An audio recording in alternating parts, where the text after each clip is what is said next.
Hello, my name's Alison Park and I'm here to give you a really quick tour of some of the key findings in our latest British Social Attitudes report. This is the 30th report in the series, which began back in 1983.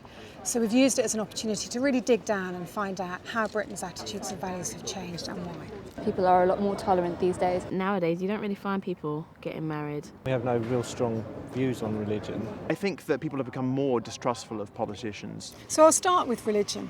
So this is a very good example of how Britain now looks very different to Britain back in 1983.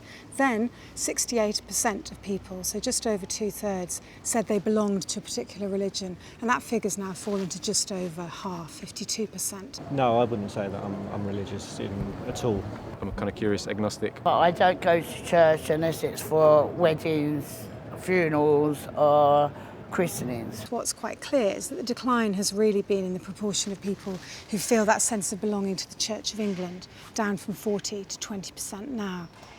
When it comes to personal relationships, the kind of headline finding really is that Britain is a much more live and let live, tolerant society than it was back in the early 1980s. And perhaps the best example of this relates to our views about homosexuality. If two people love each other, they should be allowed to get on with their love life like anybody else. Men and men and women. That's fine and dandy. Whose business is that? Back in the early 1980s, 50% thought that homosexuality was always wrong, and that figure actually increased over the decade. It now stands at just 22%, so it's more than halved in the last 30 years, and is a really good example of how Britain today is much more tolerant than it was 30 years ago. And we've seen very similar findings in relation to people's views about sex outside marriage, having children outside marriage, and so on. No, I don't think you have to be married to have children. People don't really take marriage as a serious vow anymore. Because I've got 6 myself. If I think about my grandparents' generation, they were all married. When it comes to welfare, Britain now is certainly a lot less supportive of government intervention and a lot less sympathetic to those on welfare benefits than it was back in the 1980s. The benefit system is totally messed up, and no, it isn't fair.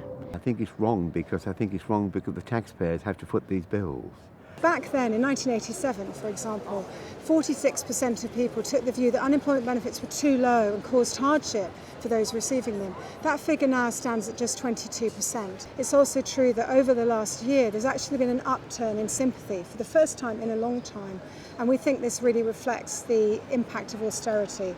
I think people are slightly changing their attitudes towards it. I think it's a real shame that it's become under such attack recently. I think there's a lot of misunderstanding about it and a lot of misinformation.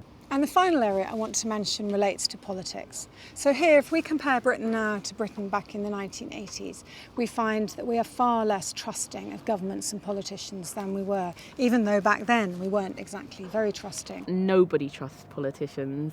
I trust some of them, yes. I don't particularly trust politicians, no. Winston Churchill and Margaret Thatcher. So in 1987, just under 4 in 10 people trusted government to do the right thing for the country rather than the party.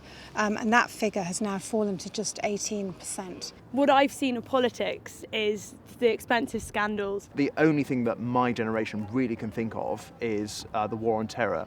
It's also equally true that there's been a long-term, very steady decline in the proportion of people who think it's a citizen's duty to vote. I don't vote, actually. I'm not really into politics. People are probably voting a little bit less now because they sometimes feel like they're too small to make a difference. There is, however, some good news for people who are concerned with political engagement, in the sense that people are actually more likely to say they're interested in politics now than they were in the 1980s. So that's where I'm going to stop. There's loads more information in the report and indeed on our website if you want to play around with the data. Thank you.